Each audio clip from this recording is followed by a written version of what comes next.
அனைவருக்கும் வணக்கம்.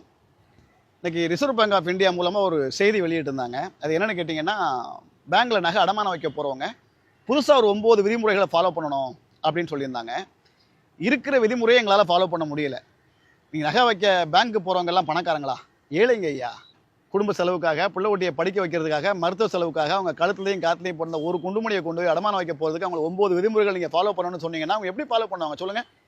இன்னைக்கு பேங்க்ல போய் நகை அடமானம் வைக்க போறவங்க கிட்ட அப்ரைசர் செக் பண்ணிட்டு நீங்க என்னென்ன நகை கொண்டு வந்து எழுதி கொடுங்கம்மான்னு அப்படின்னு ஒரு சீட்டை கொடுத்தா கூட அவங்களுக்கு எழுத தெரியாம அக்கம் பக்கத்தில் இருக்கவங்க கிட்ட ஐயா இது எழுதி கொடுங்க ஐயா அப்படின்னு கேட்டு எழுதிட்டு வந்து கொடுக்கக்கூடிய அளவுக்கு படிக்காத ஏழைகள். அவங்ககிட்ட போய் இந்த விதிமுறையை ஃபாலோ பண்ணு, அந்த விதிமுறையை ஃபாலோ பண்ணு, அங்கே போய் சர்டிஃபிகேட் வாங்கிட்டு வா, இங்கே போய் சர்டிஃபிகேட் வாங்கிட்டு வானா அவங்க எங்கேயா அலைவாங்க சொல்லுங்க? இந்த நகையை 10,000 ரூபாய்க்கு அடமானம் வச்சுட்டு அவங்க என்ன பேங்க்ல போட்டு வட்டி வாங்கி அதில் திங்கிறதுக்கு அடமானம் வைக்கிறாங்க? அது கிடையாது. இந்த காசை வாங்கி அந்த பிள்ளையை படிக்க வைக்கவோ, இல்லை வீட்டு வாடகை கொடுக்கவோ, இல்லை மருத்துவ செலவுக்கு தான் அடமானம் வைக்கிறாங்க. அவங்க ஏற்கனவே நொந்து நூலாகி போய் வரவங்கள இன்னும் அதை வாங்கிட்டு வா, இந்த சர்டிஃபிகேட் வாங்கிட்டு வா, இது ஒன்று இல்லை உன் நகையானு ப்ரூவ் பண்ணு, இந்த மாதிரிலாம் அலைய வச்சா எங்கேயா போவாங்க? கொஞ்சமாவது ஏழை பாலைகளுக்கு நீங்கள் சட்டத்தை வந்து கொஞ்சம் தளர்த்துங்க. இந்த மாதிரி சட்டங்களை நீங்கள் பணக்காரங்களுக்கு போடுங்க.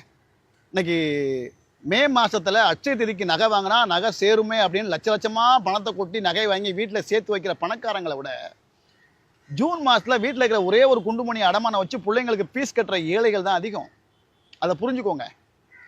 இன்னைக்கு நாங்கள் ஒரு கிராம் வந்து 8,700 8,800 விற்கிது. அதுக்கு ஒரு 15% போட்டுக்கோங்க. 10,000 நகை வாங்கிட்டு நாங்கள் பேங்க்கில் போய் அடமானம் வைக்க போனோம்னா அதுக்கு ஒரு கிராமுக்கு 5,800 6,000 தான் கொடுக்குறாங்களே ஒழிய அந்த 10,000 எப்படி எங்களுக்கு தூக்கி கொடுக்கல.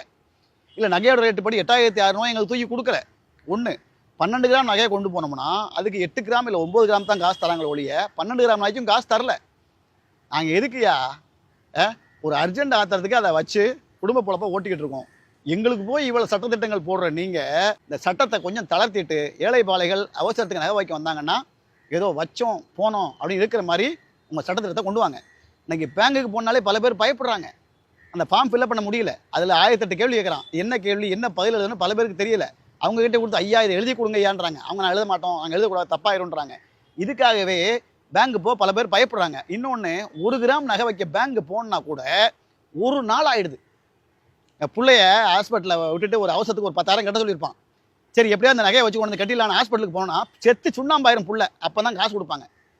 அந்த அளவுக்கு 1 கிராம் நகைக்கு அவ்வளோ டெஸ்ட்டை பண்ணி அவ்வளோ கையெழுத்தை வாங்கி அப்போ தான் எங்களுக்கு பணம் கொடுக்குறாங்க. இதுக்கு மேலேயும் நீங்கள் 9 நிபந்தனைகள் வீழ்ச்சிங்க அப்படின்னா நாங்கள் நகையை வைக்க முடியாது. நகை வச்சு குடும்பத்தை காப்பாட முடியாது, கஞ்சி குடிக்க முடியாது, பிள்ளைய படிக்க வைக்க முடியாது.